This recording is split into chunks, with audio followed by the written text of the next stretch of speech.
Halo, apa kabar teman-teman semua? Saya harap kalian sehat-sehat semua dan selalu diberikan rezeki. Amin. Kembali lagi dengan saya Denny Kusyanto, barista yang saat ini masih mengemban tugas di Dubai. Di video kali ini saya akan sedikit banyak share tentang pengalaman saya memakai hand grinder sapu jagat.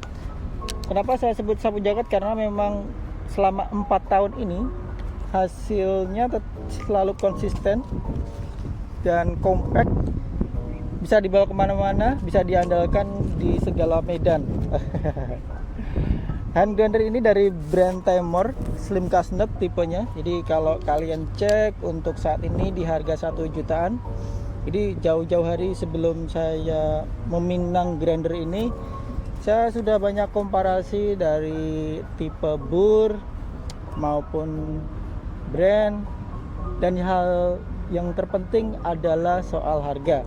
Oke, lanjut mengenai user experience-nya. Sangat puas, sangat mudah dan cepat ketika kita nge-grinder, karena bagian surface-nya itu tidak kasar, jadi daya cengkram tangan Anda sangat kuat. Ini membantu Anda untuk speed lebih cepat nge-grind.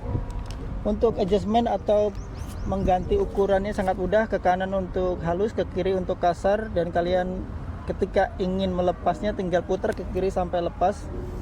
Sangat mudah untuk membersihkannya. Jadi ada beberapa part di sini, yang bagian luar ada lock, dan untuk menentukan nomor ketika Anda kalibrasi. Jadi kalian bisa menentukan dari klik berapa angka tersebut, berapa klik. Misalkan hari ini kalian menggunakan ukuran klik 14 untuk tipe kopi atau single origin tertentu. Jadi kalian bisa catat itu di diary brew kalian. Untuk membersihkan pun sangat gampang. Di sini burnya berbahan titanium stainless. Jadi selama 4 tahun pun saya nggak ada masalah. Hasil grindnya juga saya lihat masih uniform, masih konsisten juga. Bahkan pengalaman saya menggunakan grinder ini, dulu saya paksa untuk membuat espresso dengan ukuran tersebut.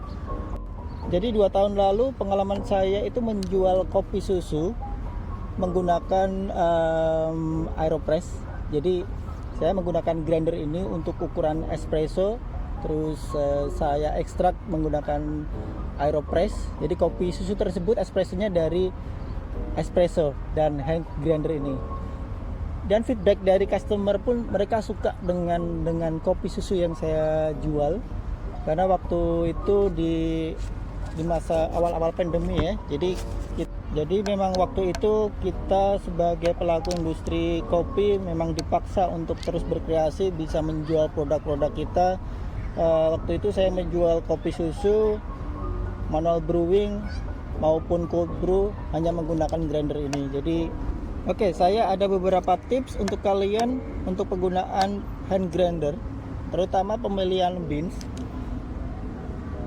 Menurut pengalaman saya, ketika Anda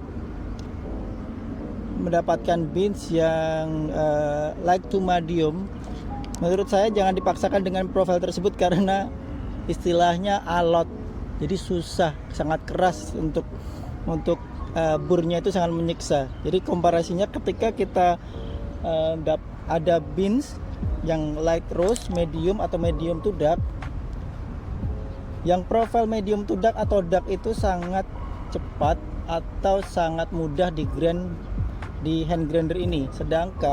Sedangkan untuk light itu lebih keras. Reason why? Karena light roast kadar airnya masih tinggi, dan dark itu kadar airnya sedikit. Jadi untuk dark itu lebih mudah. Dan sekarang apakah hand grinder ini layak untuk kalian beli? Lagi tergantung dengan kebutuhan kalian. Misalkan kalian home brewers yang setiap harinya ngebrew kopi, ini sangat saya rekomendasikan. Cuman untuk kalian yang jarang bikin kopi di rumah, kalian bisa alternatifnya bisa pilih brand lain atau tipe hand grinder yang lain, misalkan Hario dengan tipe burnya itu yang keramik. Jadi untuk manual brew dan medium to dark sepertinya aman untuk long term. Namun untuk kalian yang kebutuhannya untuk profesional seperti untuk coffee shop atau untuk kalian ikut kompetisi di manual brew, saya rekomendasikan untuk membeli Comandante. Mungkin harganya 3 kali lipat dengan hand grinder ini. Jadi saya lihat kayak di angka 4 jutaan.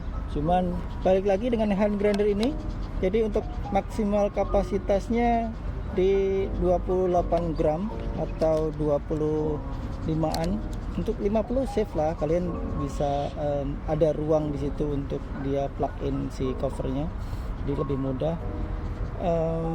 Dan adjustmentnya lagi-lagi kalau kalian sudah mencatat angka-angka grand size di grinder ini akan mempermudah Anda. Misalkan setelah selesai membersihkannya, Anda langsung mau ngebrew coffee, jadi tinggal menentukan angka. Jadi untuk manual brew misalkan Anda menggunakan 14, jadi langsung aja set di 14 seperti itu. Dan kali ini kita mau coba nge-grind coffee. Kali ini saya mencoba untuk coffee Indonesia dengan profile roast espresso medium to dark. Jadi kalau dilihat dari warnanya memang agak sedikit gelap, cuman dia good develop. Jadi misalkan saya ekstrak, taste-nya itu balance, nggak ada bitter. Dan ketika ada pertanyaan, loh bang, kenapa dengan harga segitu nggak beli ya grinder elektrik aja, kan sudah dapat spek bagus dan kapasitasnya lebih besar, nggak capek.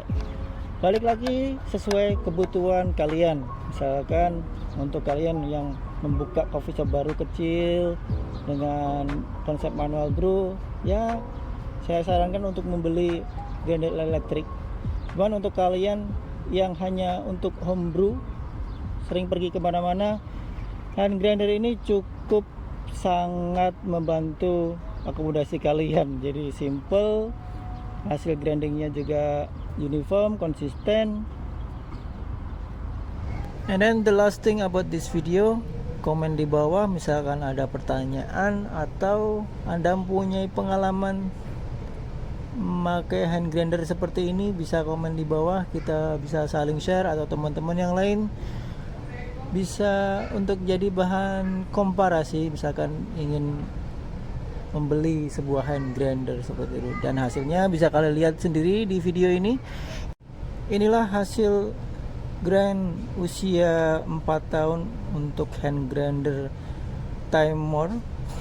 Bisa kalian lihat cukup uniform untuk ukuran manual brewing. Cukup sekian video ini. Terima kasih teman-teman yang sudah menonton video ini sampai akhir.